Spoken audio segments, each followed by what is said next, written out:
My name is Nadeem Aslam. I'm a consultant orthopedic robotic surgeon specialised in knee surgery. The knee joint consists of the thigh bone, the shin bone, and the patella, the kneecap. Osteoarthritis is the name given to wear in the knee. General wear and tear is the perception for most specialists. What the joints have is a coating of 4 millimeters on each side. And when this coating starts to wear down, you will start to experience pain. The pain doesn't come from the joint surfaces, the coating, because what we do know is that this coating is actually relatively aneural. The pain arises when it wears down, and then you've got raw bone, which is rubbing on raw bone. So we can demonstrate this in this model. This is a model of a knee, and we can see here that normally you would have a space in the joint. As the space wears down, you start to get narrowing because the surfaces are starting to rub on bone on bone. And if this process continues, you will start to lose some bone. So we can show you here, which I think is quite a good model, because it shows on the one side the hard surface of the bone. That's bone that's protected.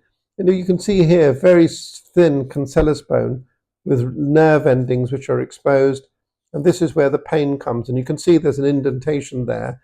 As the arthritis has progressed, we're now getting to a deep bone, which causes the pain.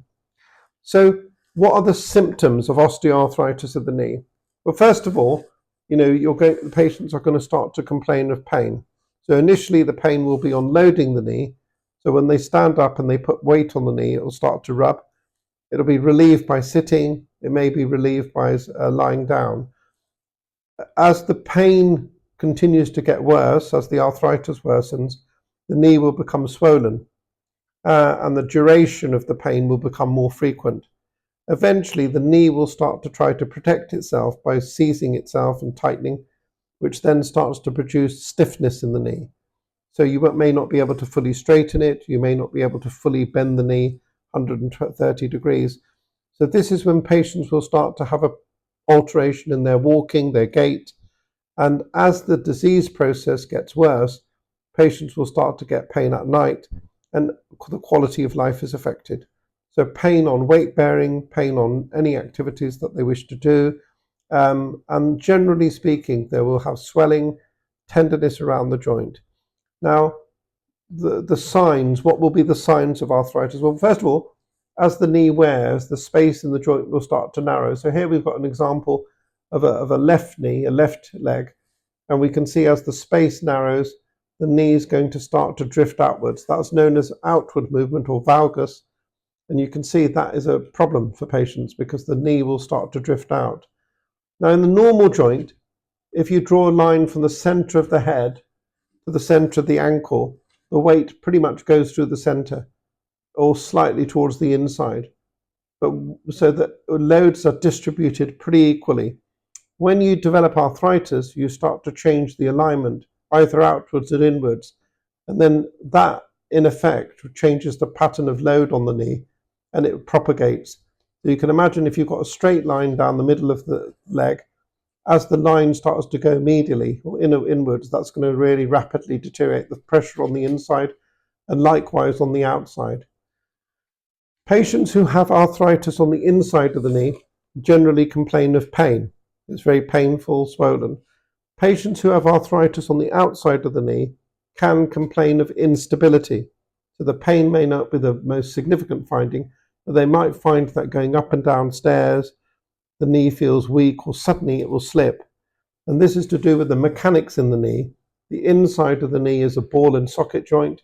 The outside of the joint allows what we call sliding movement or translation.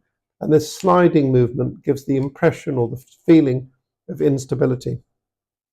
So once we examine the joint, we'll be able to see the swelling, you'll be able to see the deformity, alignment, and you'll be able to feel which side of the joint is worn. So the next question will be, how do we manage osteoarthritis of the knee?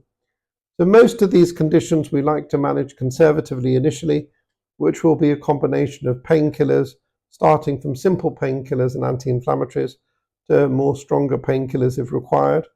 We will also start a physiotherapy program because if you can strengthen the muscles around the knee, then essentially what you're doing is strengthening the structures which support the knee joint, and you'll reduce the load on the knee joint. So physiotherapy becomes important.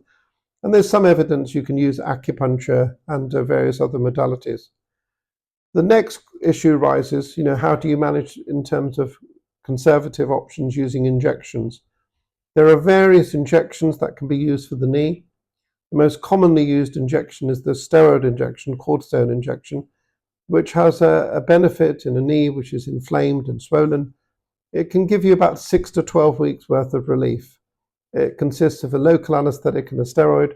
The local acts straight away. The steroid will then act either later on, 6 hours later, or longer term. There are gel injections, which are known as hyaluronic acid or viscose supplementation, and these effectively improve the quality of the fluid in the knee, and you can inject these every 6 months. They provide longer term relief. There's a synthetic version, and then there's a version which is made from proteins from Hems Coombs. Now, there are some newer injections which are being heavily marketed, such as arthrosomid, which are regarded as permanent gels. There is no real long-term evidence to support those. They are very expensive injections, and they're being used to maintain people who are perhaps not fit for surgery or too young for surgery. We're looking into the studies for those, and we do have the availability to provide those, but we would use those third line rather than first or second line. Once the patient's tried everything and the pain is severe and the deformity is severe, then we're heading towards surgical treatment and surgical options. So if your damage is within one part of the knee, the inner part or the outer part, you can be considered for a partial knee replacement. If your damage is more severe, then we're looking at a total knee replacement. And we'll come on in a moment and we'll talk about the differences between those two and what joint replacement surgery entails. Thank you.